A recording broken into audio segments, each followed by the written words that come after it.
Hello बच्चों, let's see the question.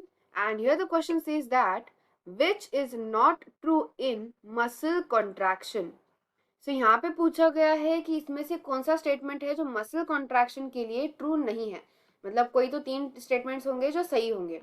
So one by one एक एक स्टेटमेंट देखते हैं. सो पहला स्टेटमेंट ये है कि एक्टिन एंड मायोसिन मेक एक्टोमायोसिन. तो ये जो फर्स्ट स्टेटमेंट है वो एक करेक्ट स्टेटमेंट है कि जो एक्टिन और मायोसिन होता है, हमें बताया कि जो मायोसिन है, सपोज ये एक्टिन है. एक्टिन हम ऐसे ग्लोबुलारली ऐसे ड्रॉ करते हैं, ठीक है. और ये जो मायोसिन है वो मायोसिन आएगा और यहाँ पे बाइंड होगा, करेक्ट.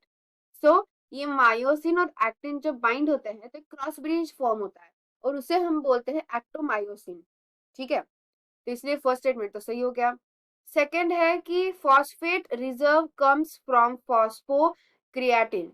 सो अब ये स्टेटमेंट भी करेक्ट है. अब ये कैसे करेक्ट स्टेटमेंट है वो भी देखते हैं हम.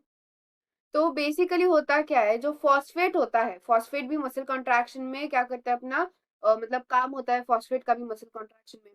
तो वो फॉस्फेट कहाँ से आ रहा है? फॉस्फेट आ रहा है फॉस्फोक्रिएटिन से.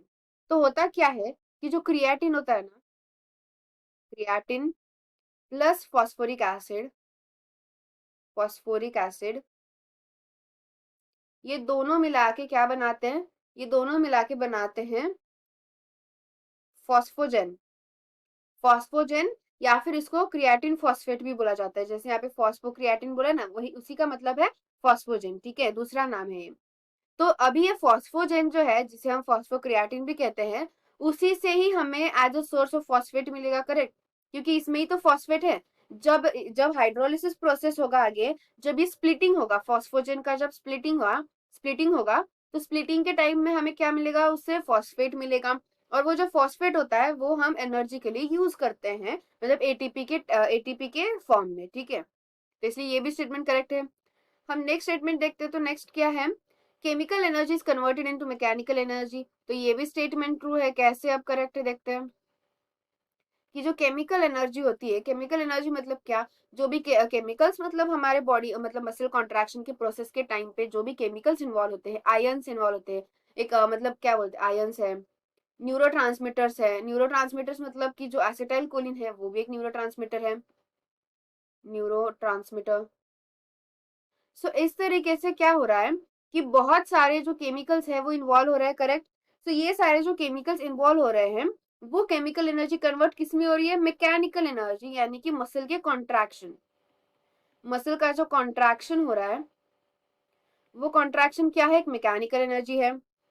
सो दैट्स वाई ये जो स्टेटमेंट है वो ट्रू स्टेटमेंट हो गया कि इसमें क्या होने वाला है कि जो आयंस न्यूरो यानी कि जो भी केमिकल एनर्जी है वो कन्वर्ट हो रही है मैकेनिकल एनर्जी में.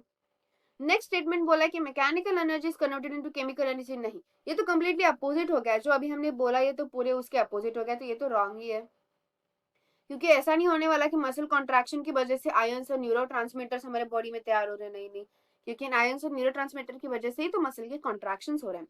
तो इसीलिए ये जो स्टेटमेंट है, डी स्टेटमेंट, वो रॉन्ग स्टेटमेंट है, या फिर हम बोल सकते हैं not a true statement for the muscle contraction. क्योंकि हमें क्वेश्चन में एक रॉन्ग स्टेटमेंट पूछा था.